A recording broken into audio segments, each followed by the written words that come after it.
A oração dominical. Nosso Pai, que estás em toda parte, santificado seja o teu nome, no louvor de todas as criaturas. Venha a nós o teu reino de amor e sabedoria, seja feita a tua vontade acima dos nossos desejos, tanto na terra quanto nos círculos espirituais. O pão nosso do corpo e da mente dá-nos hoje. Perdoa as nossas dívidas, ensinando-nos a perdoar nossos devedores, com esquecimento de todo mal. Não permitas que venhamos a cair sob os golpes da tentação de nossa própria inferioridade. Livra-nos do mal que ainda reside em nós mesmos, porque só em ti brilha a luz eterna do reino e do poder, da glória e da paz, da justiça e do amor, para sempre. Emmanuel, oração psicografada pelo médium Francisco Cândido Xavier em 8 de dezembro de 1947. Olá, meus irmãos, muito bom dia. Estamos chegando na manhã desta segunda-feira, dia 6 de dezembro do ano de 2021, através das páginas do Facebook do Grupo Espírita Libertação de Trindade, Goiás. Agradecemos a Deus, Pai, pela oportunidade de nos encontrarmos todos aqui mais uma vez, graças a Deus, com saúde, para darmos continuidade aos nossos cultos do Evangelho segundo o Espiritismo online. É com muita alegria que nós estamos aqui mais uma vez, né? E vamos fazer a nossa oração inicial, né? Em primeiro lugar, lembrando aos irmãos e irmãs que assim desejarem, pegarem o seu copo com água, a sua garrafa d'água, deixem aí do lado, para que nós possamos pedir a fluidificação da mesma ao final do nosso culto. Então vamos fechar os nossos olhos, vamos acerenar os nossos corações, elevando os nossos pensamentos até o Mestre amado Jesus. Que o Senhor, em sua infinita misericórdia e amor, nos abençoe, nos ampare e nos envolva, hoje, agora e sempre. Senhor Jesus, mais uma vez aqui estamos, Senhor, reunidos sob as luzes do Teu Evangelho, para o aprendizado que se faz necessário a nossas almas. Ajude-nos, Senhor, a compreendermos a lição da manhã de hoje, que ela sirva para o engrandecimento espiritual de todos nós. Ajude-nos, Senhor, nos nossos propósitos do bem. Ajude-nos, Senhor, a caminharmos pelos caminhos do amor, da verdade, da fraternidade. Abençoe, Senhor, a cada irmão, a cada irmã que se encontram aqui reunidos nesta sala virtual. Abençoe os nossos lares, nossas famílias, bem como a cada lar da vizinhança. Principalmente aqueles onde houver pessoas mais enfermas e mais necessitadas do que nós. Abençoe, Senhor, a todos os que sofrem. Em teu nome, em nome de nossa Mãe Maria Santíssima, do anjo da guarda dos nossos lares, pedimos a vossa permissão, Senhor, para iniciarmos o nosso culto na manhã desta segunda-feira, que assim seja. Bem, na manhã desta segunda-feira, nós iremos ver um trecho aqui do Evangelho segundo o Espiritismo.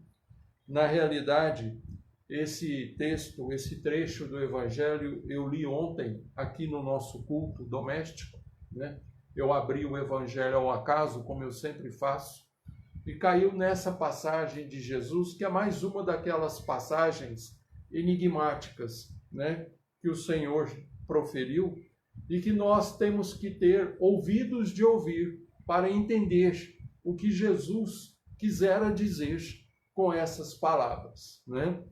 Porque se nós não tivermos o nosso ouvido bem atento, bem aberto, nós não entenderemos. Nós acharemos, inclusive, que Jesus, né, numa linguagem popular, está pisando na maionese, né? Está viajando, né? Então vamos lá, uma passagem que se encontra no Evangelho de Lucas, no capítulo 9, nos versículos 59 e 60. Já no finzinho do capítulo 9 do Evangelho de Lucas, o evangelista anota essa passagem de Jesus. Disse a outro, segue-me. E o outro respondeu, Senhor, consente que primeiro eu vá enterrar meu pai. Jesus lhe retrucou, deixa aos mortos o cuidado de enterrar seus mortos. Quanto a ti, vai anunciar o reino de Deus. Lucas capítulo 9, versículos 59 e 60. Né? E aqui eu vou ler um trechinho, uma frase de uma anotação de Allan Kardec em se referindo a essa passagem do Senhor. Kardec anota, vai dizer aos homens que a pátria deles não é a terra, mas o céu, porquanto somente lá transcorre a verdadeira vida. Ora, é lógico que nós não podemos levar isso aqui ao pé da letra, porque senão nós chegaremos à conclusão que Jesus está pedindo para que nós desertássemos os nossos pais, né, no momento de dor, no momento de separação, que nós simplesmente abríssemos mão disso, né? Agora, o que Jesus quis dizer? Deixai aos mortos o cuidado de enterrar os seus mortos. Somente os mortos para a vida espiritual é que acreditam única e exclusivamente na vida material.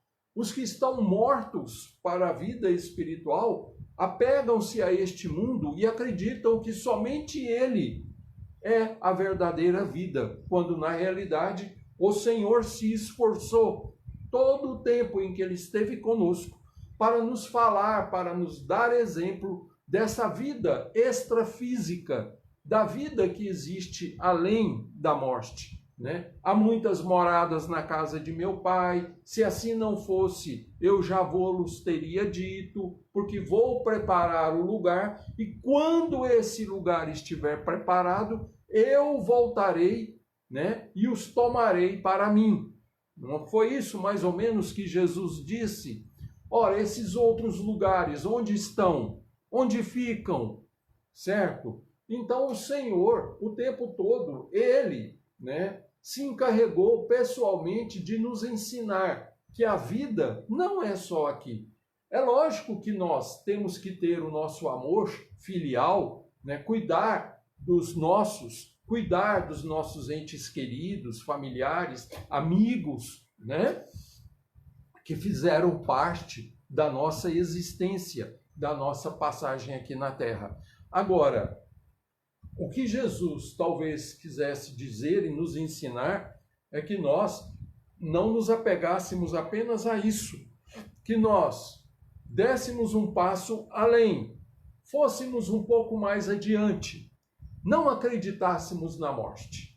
E outra, quantas pessoas que estão na face da terra e estão mortas, mortas metaforicamente falando, mortas para a vida, mortas para as coisas que realmente importam, mortas para o conhecimento moral e espiritual. Vivem única e exclusivamente preocupadas, né, com como se vestirão, como se subsistirão aqui no mundo físico. Preocupam-se única e exclusivamente com a vida física, com a morte, porque a vida física irá acabar. A vida física tem um termo, ela é limitada, ela vai até um certo ponto. Quando se esgotam, né, os fluidos vitais do ser, o espírito abandona o seu corpo físico, certo? Ele o abandona pelo corpo não poder mais conter aquela alma. Então o espírito vai embora, certo? Então a nossa vida física, ela irá morrer. Porque na natureza, né, tudo nasce, cresce, reproduz-se e morre. Todos os seres vivos são assim, né? Nós também somos assim. Agora, isso não é a nossa vida. Talvez seja isso que Jesus quis dizer. Aquele homem gostaria de ter seguido Jesus naquele momento. E ele chega para Jesus e fala assim: Senhor, eu vou seguir o Senhor, mas aguenta aí que eu vou ali enterrar meu pai, né? Aí, de certo, Jesus quis falar para ele assim: e por acaso você acredita que seu pai esteja morto? Você acredita que seu pai esteja ali, naquele corpo perecível? Não, a vida não é muito mais do que isso. Eu já não vos ensinei que a vida é muito mais do que esse mundo que nós estamos? Que isso aqui é apenas passageiro? Né? Então, talvez seja isso que o Senhor quis abrir os nossos olhos, abrir os olhos daquele homem e das pessoas que ali estavam em sua volta, porque possivelmente ele não estava sozinho com esse homem, né? Por isso Jesus falou essas coisas, ele queria ensinar a multidão que estava ali atenta, né? Esperando para ver o que Jesus ia dizer, certo? E também havia aquela questão de que as pessoas estavam sempre divididas entre os ensinamentos do Senhor e a lei mosaica, que engessava as pessoas, né? Que escravizava as pessoas de certa forma. Então eles queriam sempre ver, né? Eles faziam perguntas, eles atiravam coisas na face do Senhor para ver como que ele iria sair daquela situação, né? Ora, é lógico que nós devemos amor filial a nossos pais, né? Os 10 mandamentos, eu acho que o 5º mandamento, ou o 4º, vai falar assim: honra teu pai e a tua mãe, a fim de viverdes longo tempo na terra que o Senhor vosso Deus vos dará. Certo? Isso está lá no Velho Testamento. Então é a obrigação nossa amarmos os nossos entes queridos e os nossos pais, né? Mas os nossos pais não são apenas aquele corpo físico. E foi isso que Jesus tentou falar. Falar, escuta aqui, seu pai não é só isso aí, não. Ele não está morto. O que pereceu foi o corpo físico. Ele continuará vivo. Você acredita nisso? Certo? Eis o pulo do gato. Nós acreditamos na vida ou na morte? Em que nós acreditamos? Depende de cada um. Cada um tem as suas próprias convicções, cada um tem o seu livre-arbítrio. Aquilo que nós acreditamos acontecerá. Se eu acredito que eu irei morrer, eu irei morrer. Certo? Porque assim eu idealizei. Agora, se eu acredito na vida, eu terei vida e vida em abundância, porque eu acredito nisso. Então, a cada um segundo as suas convicções. Então, Jesus vira para aquele homem e fala essa frase, né? Deixai aos mortos o cuidado de enterrar os mortos. Somente mortos acreditam na morte. Eu vim para pregar a vida. Eu quero que vocês tenham vida e vida em abundância. Não foi o que Jesus falou? Vim para dar-lhes vida e vida em abundância. E essa vida em abundância nós não a encontramos na morte. Ela não existe na morte. Ela supera a morte. Jesus deu o exemplo disso quando ressuscitou. Ele superou, ele venceu a morte. Certo? E ele provou para nós que nós somos muito mais do que o corpo físico, né? Aí o Emmanuel, né? Nós já temos assim uma experiência, né? Nós já estamos acostumados com Emmanuel e sua exegese evangélica.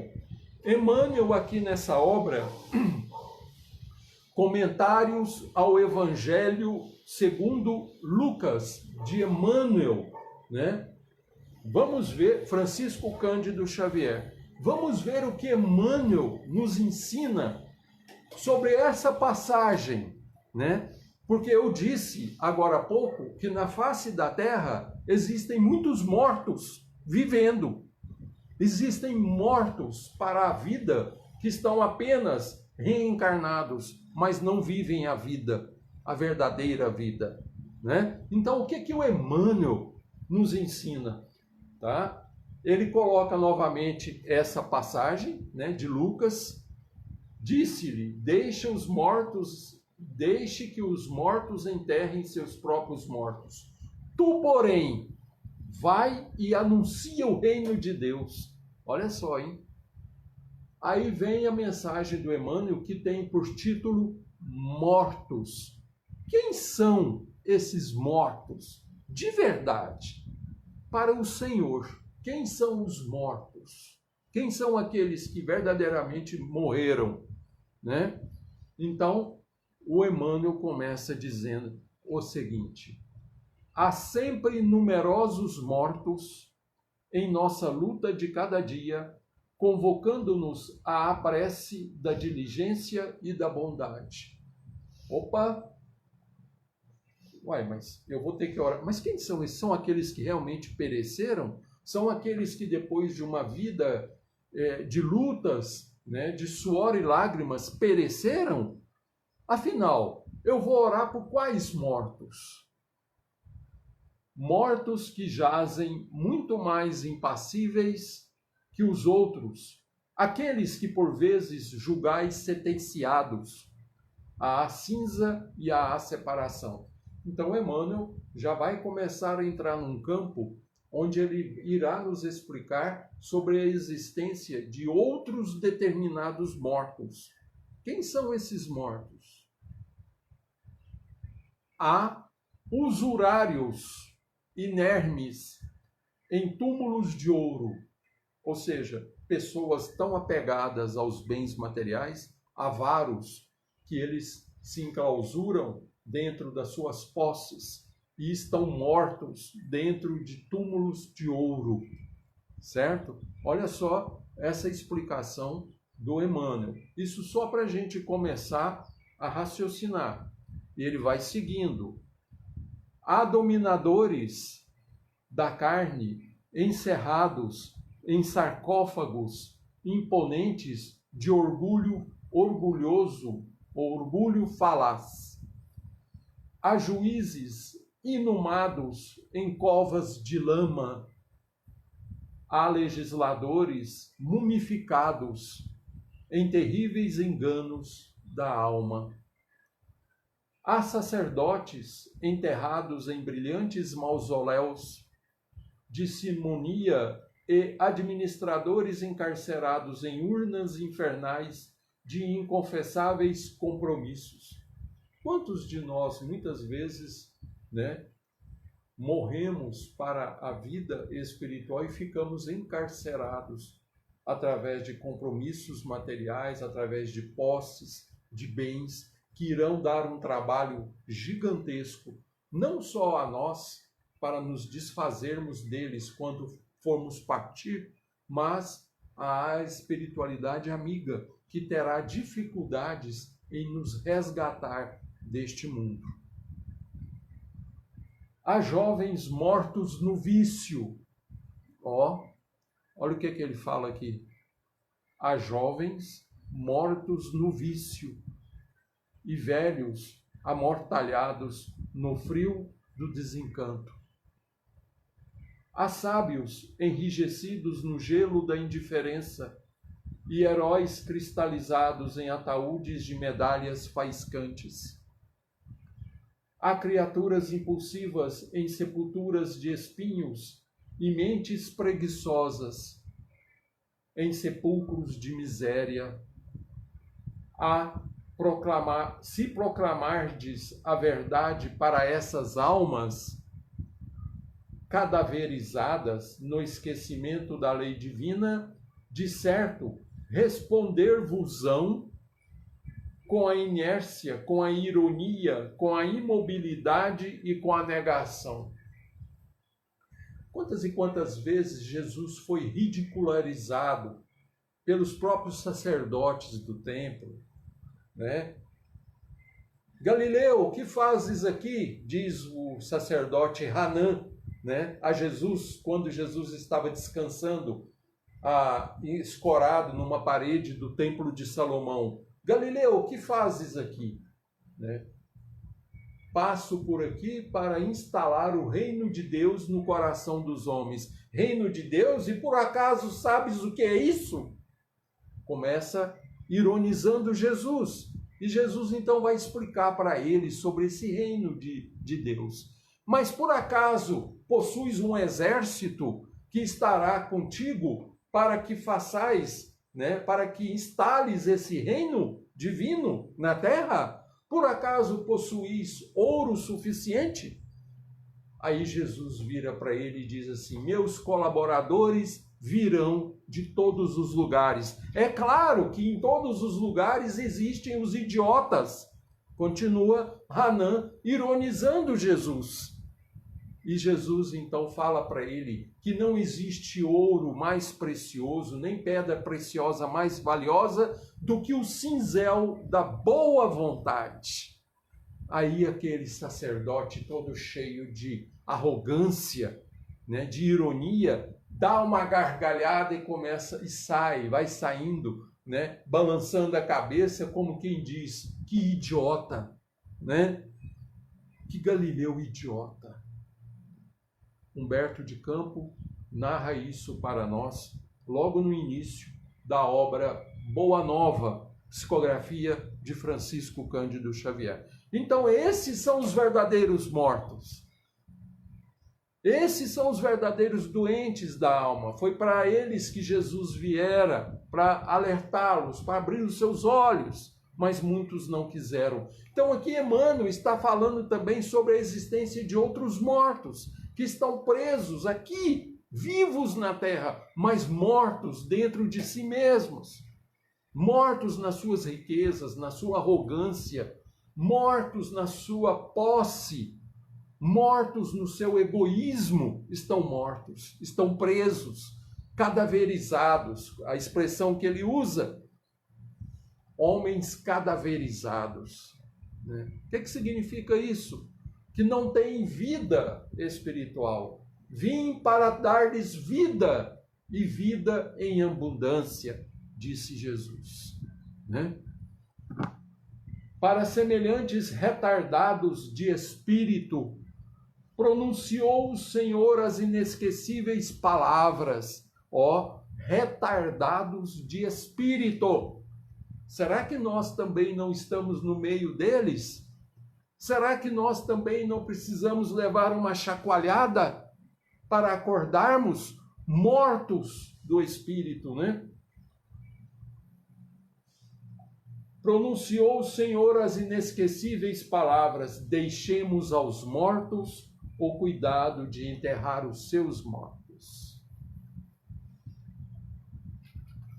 E Emmanuel vai terminando a sua análise dizendo o seguinte: procuremos, pois, a vida descerrando nosso coração ao trabalho constante do bem infinito, porque, em verdade, só aquele que aprende e ama sempre, vou repetir, só aquele que aprende e ama sempre, renovando-se sem cessar para a luz, consegue superar os níveis inferiores da treva, subindo vitorioso ao encontro da vida imperecível com eterna libertação. Isso foi extraído, da revista Brasil Espírita, de dezembro de 1956.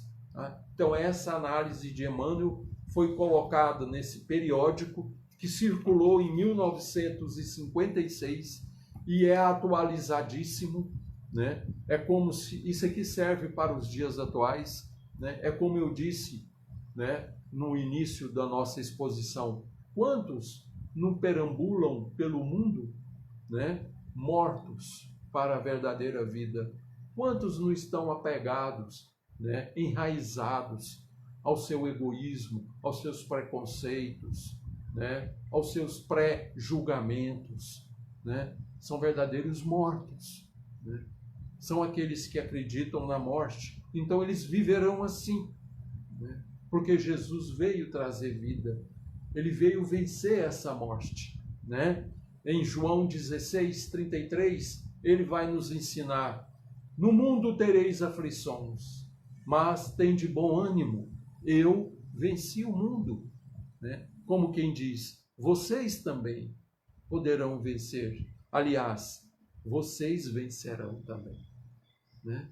Que Jesus nos abençoe, nos proteja e nos guie pelos caminhos da vida, e que nós não sejamos mortos, que nós sejamos vivos, estejamos vivos, né? Como Emmanuel ensina aqui no final, que a gente faça o bem, porque o bem é vida em abundância, é a vida que Jesus veio trazer, né? É o exercício na prática do bem, no auxílio ao próximo, é que irá nos trazer essa sensação de estarmos vivos para a verdadeira vida e não mortos.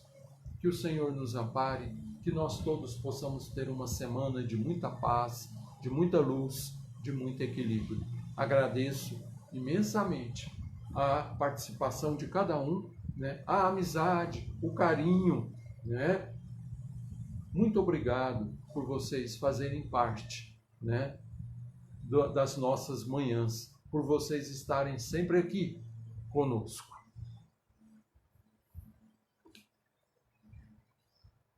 Senhor Jesus, envolva cada um desses irmãos e amigos em vossas vibrações de paz, de amor, de fraternidade. Que cada um deles, neste momento, possa estar recebendo um passe magnético. Que eles sintam-se melhores, que eles sintam-se reequilibrados e em paz. Pedimos também, Senhor, pela água aqui presente, que ela possa, Senhor, ser magnetizada e transformada em remédio. Muito obrigado, Senhor Jesus, pelos nossos amigos. Muito obrigado, Senhor, pela nossa vida, a nossa família. Muito obrigado, Senhor, pelas dificuldades que temos de enfrentar, porque na realidade elas servem como educadoras para as nossas almas ainda tão rebeldes, e que nós façamos esforços para que nós estejamos vivos e não mortos, caminhando mortos pela vida física, que nós tenhamos vida, e vida em abundância, e vida capaz de levar o auxílio, o amor e a fraternidade por onde quer que nós passarmos. Conceda-nos, Senhor, um dia de muita paz e muita luz. Obrigado por tudo, Senhor, hoje, agora e sempre, que assim seja. Amigo, então, muito obrigado, tá? Minha eterna gratidão a cada um de vocês. beijo bem grande no coração de todos. Fiquem em paz. Nós estaremos de volta amanhã, neste mesmo horário, se Deus assim o permitir.